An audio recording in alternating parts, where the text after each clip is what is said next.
Roaches may come into a home several different ways. Sewers or basement drains are one of the most common. They can also enter through any openings in the walls, such as around electrical conduits or plumbing, or through cracks in the baseboard, or under doors. Roaches can be carried into a home in laundry packages or in boxes of groceries.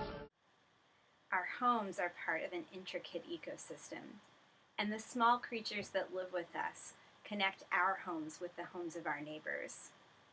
Every community sees a roach here and a rat there, but in places where these creatures are abundant, they become health risks and living symptoms of social, political, and economic conditions there. Pests in the City, by Biehler, explores the history of four small creatures who have long shared Americans' domestic spaces and particularly plagued communities that lacked political clout and economic resources. At the dawn of the 20th century, flies teemed in areas poorly served by manure haulers and health inspectors.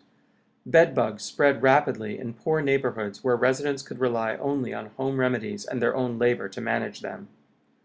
Cockroaches escaped control by retreating into cracks and crevices in apartments neglected by property owners, a process abetted by racial segregation and a two-tiered housing market. Similarly, rats thrived in back alleys in neighborhoods deprived of investment for upkeep by discriminatory lending or redlining. Urban reformers launched campaigns to control these creatures and the health problems they created, seeking to modernize the physical environment and teach citizens household hygiene. After 1945 especially, health and housing reformers looked to new pesticides such as DDT and chlordane to create sanitary, modern home environments. With both individual and community action, we can control roaches in our homes and reduce the nuisance and danger of this common pest. The development of insecticides has kept pace with our modern way of life. Yet creatures such as rats, roaches, bedbugs, and flies have persisted through efforts to modernize and sanitize American cities.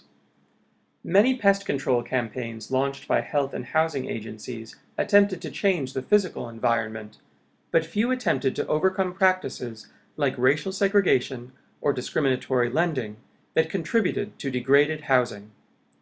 In response to persistent pests and widespread injustices, community activists have been persistent, too, striving to secure healthy housing for people who live with unwanted creatures and other hazards in their homes.